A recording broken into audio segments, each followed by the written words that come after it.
जो बाल गिरना शुरू हो जाते हैं, हेयर फॉल, इसकी पहले तो सीधी सीधी वजह बता दें। बहुत से लोग कहते हैं जी वजह इसकी कुछ भी नहीं होती। तो हेयर फॉल की कोई वजह होती है और ये किस एज में स्टार्ट हो सकता है? अच्छा, बगैर वजह के हेयर नहीं फॉल होते हैं तो वजह तो लाजमी होती है।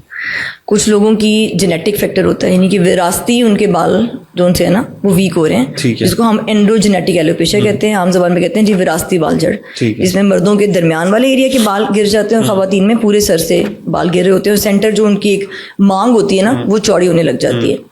जेनेटिक फैक्टर्स भी होते हैं। न्यूट्रिशनल डेफिशिएंसी के फैक्टर्स बहुत ही कॉमन है, मतलब अगर आयरन डेफिशिएंसी है तो बाल गिरेंगे, विटामिन डी डेफिशिएंसी है बाल गिरेंगे, जिंक है, विटामिन B12 है, विटामिन ई, इन सब का रोल है। तो अगर खुराक अच्छी नहीं रखेंगे ना तो कोई ना कोई मसले होने ही है फिर बाद में हमें ना, तो उसकी वजह से बाल गिर जाएंगे। फिर कुछ हमारी ना हार्मोनल बीमारियां हैं, उसके साथ बाल गिर जाते हैं, हार्मोनल इम्बैलेंसेस के साथ। फिर अगर किसी को जैसे खवातीन में हमल के कुछ अरसे के बाद जब वो प्रेगनेंसी से फारिग हुई हैं उसके बाद बाल गिरते हैं, उसको हम टीलोजेन इफ्लूवियम कहते हैं। इसी तरह किसी को हाई ग्रेड फीवर कुछ दिन के लिए रहा, जैसे टाइफॉइड है, डेंगी, कोविड, मलेरिया, इन सब के बाद भी बाल गिर रहे होते हैं। फिर कुछ लोगों के बाल इसलिए गिर रहे होते हैं कि वो हेयर कॉस्मेटिक्स बहुत ज़्यादा यूज़ करते हैं, स्ट्रेटनिंग करवा रहे हैं, पर्मिंग कर रहे हैं, हेयर डाई ज़्यादा यूज़ कर रहे हैं। तो कुछ लोगों का इसकी वजह से बाल गिर रहे होते हैं। तो कोई ना कोई वजह तो होती है, ठीक है, उस वजह को आइडेंटिफाई कर लें, उसका इलाज कर लें तो बाल वापस आ जाएंगे। हाँ, अदर देन एंड्रोजेनेटिक एलोपेशिया जो विरासती बाल झड़ है उसको हम पूरी तरह नहीं ख़त्म कर सकते, लेकिन उसको काफ़ी हद तक स्लो डाउन किया जा सकता है। अच्छा, ये भी एक इसके अंदर मिथ है कि जी हेयर फॉल अगर हो रहा है तो उस प्रोसेस को स्लो किया जा सकता है, उसको रोका नहीं जा सकता कि बाल तो गिरने हैं, चले आपके 2 साल में गिरने लगे थे, हम आपके 5 साल में गिरा देंगे, ये कर सकते हैं?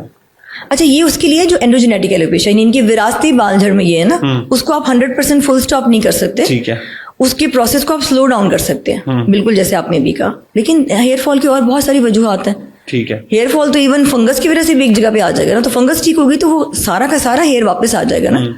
अगर सर के ऊपर एक चंबल होती है, इसको हम सेबरिक डर्मेटाइटिस कहते हैं, अगर उसकी वजह से हेयर फॉल हुआ था तो वो टोटली रिवर्टेबल है, 100% वो वाला बाल वापस आ जाएगा अगर इलाज कर लेंगे। अगर वहां से गिर गए हैं बाल तो वापस वहां पर जी जी बिल्कुल वापस आ जाते हैं। हेयर फॉल की कोई एज भी होती है? अच्छा, किस एज में ये ज्यादा हो?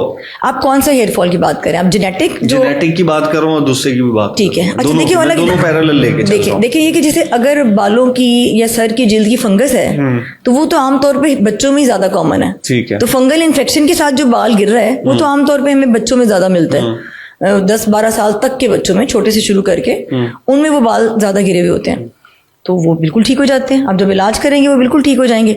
लेकिन अगर जो विरासती बाल झड़ है तो वो आजकल ना हर जनरेशन में पहले से अर्ली प्रेजेंट कर रहा है। जैसे अगर किसी के वालिद के गिरे थे 45 साल की उम्र में तो 30 साल की उम्र में गिर रहे हैं। किसी के अगर 35 साल की उम्र में उसके वालिद का मतलब सिर्फ ये नहीं कि वालिद से आ रहा है, ये पूरा एक ट्री होता है, फैमिली ट्री। पेरेंट्स के सिबलिंग्स यानी कि पेरेंट्स के बहन भाई और पेरेंट्स के पेरेंट्स, ये सारे भी हमारे फैमिली ट्री में शामिल होते हैं। तो वो फिर अर्ली ऑनसेट आ जाता है ना, तो वो फिर बहुत अर्ली भी। हम 18 साल के बच्चों को भी देख रहे हैं कि 18 साल के लड़कों में भी बाल उसी तरह से गिर रहे हैं जैसे सेंटर वाला एरिया बॉल्ड होने लग जाता है।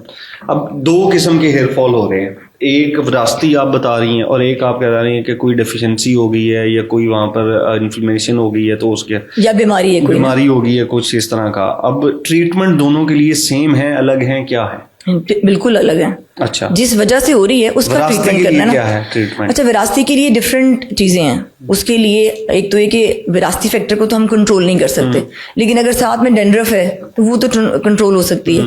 साथ में उसको विटामिन डेफिशिएंसीज हैं तो वो हम कंट्रोल कर सकते हैं, ठीक है। तो हम वो वाले फैक्टर साथ लेके चलते हैं, उनको चेक कर लेते हैं।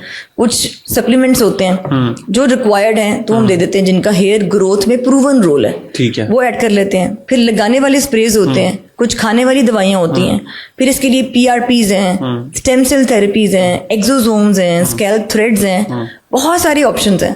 तो ये नहीं कहा जा सकता कि किसी के बाल, अगर उसको चाहते हैं कि बाल सर पे मौजूद हों और उसको बगैर बालों की लाइफ गुजारनी पड़े, बहुत सारी ऑप्शंस हैं और मोर और लेस सारी इफेक्टिव हैं अगर आप स्टेप वाइज चल रहे हैं। हाँ, लेकिन सारे नहीं वापस आएंगे ना। अगर वो जेनेटिक पैटर्न है ना, एंड्रोजेनेटिक एलोपेशिया है, तो हम तकरीबन 40% तक बाल जो है ना वो वापस ला सकते हैं। लेकिन अगर किसी के बहुत ज्यादा बाल गिर चुके हैं कि सेंटर वाला एरिया बिल्कुल बॉल्ड हो गया है, तो फिर सिर्फ इन चीजों के साथ बाल वापस नहीं आएगा, फिर हमें हेयर ट्रांसप्लांट के ऑप्शन पे जाना पड़ेगा। तो हेयर ट्रांसप्लांट से तो आप सारा एरिया भी भर सकते हैं। अब हेयर ट्रांसप्लांट में कुछ लोगों को ये भी देखा कि वो हेयर ट्रांसप्लांट के बाद भी उनके बाल आए और फिर गुम हो गए। बिल्कुल बिल्कुल, इसलिए कि अगेन जेनेटिक है ना, जेनेटिक पैटर्न है, तो हेयर ट्रांसप्लांट की भी अपनी एक लाइफ है।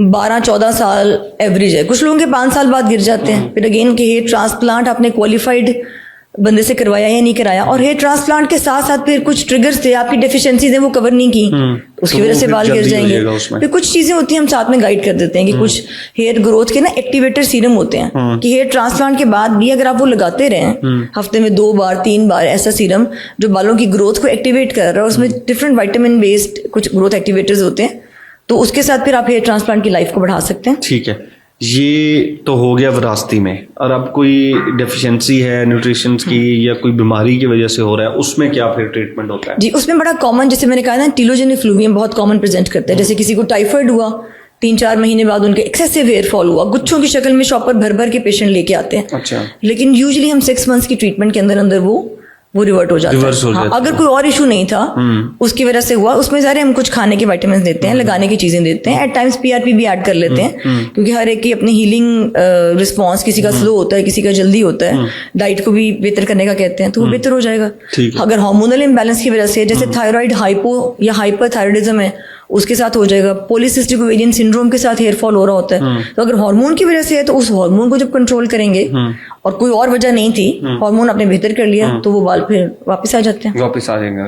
अब इसमें ये जो ट्रीटमेंट इसमें आप बता रहे हैं, वो तो पीआरपी आपने उसमें बताया कि उसमें भी चांसेस होते हैं कि वो बाल दोबारा उड़ जाते हैं। यहाँ पर अगर जिस तरह आपने कहा कि डेफिशिएंसी थी या कोई बीमारी की वजह से हुई, तो पीआरपी भी एक ऑप्शन होता है। तो यहाँ पे पीआरपी के बाद वो हो सकता है कि दोबारा भी उड़ जाए वो?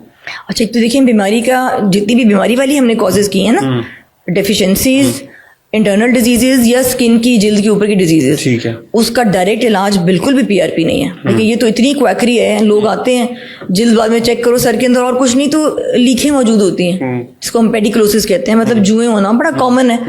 और लोगों ने 8-8 सेशंस, बिलीव मी, इससे भी ज्यादा पीआरपी करा के आए हुए होते हैं, और जब एक दफा सिर्फ नजर डालो तो पता चलता है उसमें अंदर लीखें थी। आप सिर्फ उसी को ठीक कर देते हैं, सारे बाल वापस आ जाते हैं। तो एक ऐसा नहीं है कि सिर्फ पीआरपी ने बाल उगाने, वो मैंने आपको one of the treatment options दिए हैं, उसके लिए उनका जो इलाज है उसको करना है।